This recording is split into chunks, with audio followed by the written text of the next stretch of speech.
Hey, Adam. Let's talk. Time matters more than you think. Or maybe you think more about time than I do. This is a lesson I learned, so hopefully it's helpful to you. You may listen to the time management gurus or see these occasionally. Maybe not now, but at some point you'll run across them. And they'll tell you things like, everyone has one more hour in the day. There are seasons in life, and I happen to be in one where that's not necessarily true. I happen to have the time today, which is why I'm talking to a camera by myself in the house.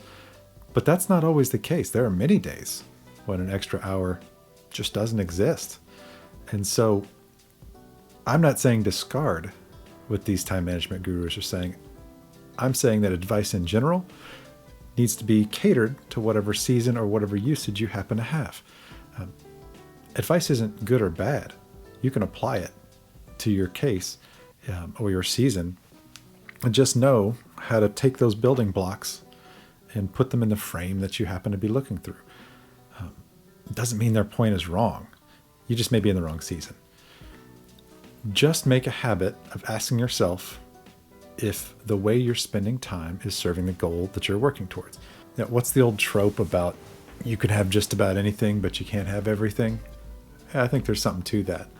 Life being broken apart into seasons definitely leans towards the most key part being enduring those seasons.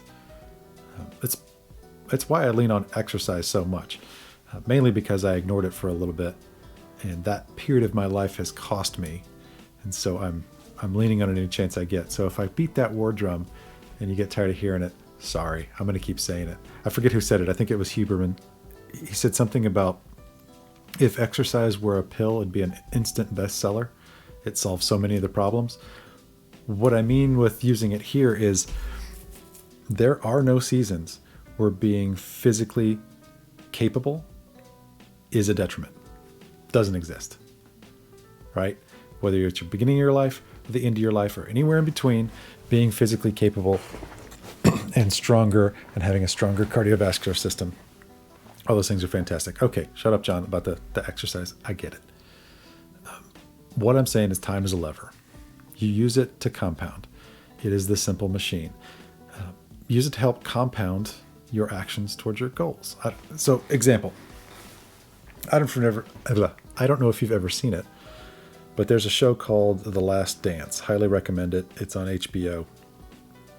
And it's about the Chicago Bulls back in the heyday in the 90s when they had three-peat and an absolute banger of a roster. And it talks about the guys, everyone from the coach to the team players, kind of gives you a deep dive. But there's a section in there, several sections actually, where Michael Jordan is the focus. And so they show these periods of time when maybe he's in the off season, he's shooting a movie, and there's 14 or 16 hour days. And they're talking about him being in the gym before shooting starts and then doing a 14 or 16 hour day in the off season. And then he's on the court after shooting. He's obsessed with winning, so he's an extreme outlier. But the point is still there. He's using the time to his advantage. He has a goal, and so he uses every spare second towards that end. If I had to sum it up, I'd say he's putting in the reps. So, put in the reps. And that includes taking rest. Love you, brother. We'll see you next time.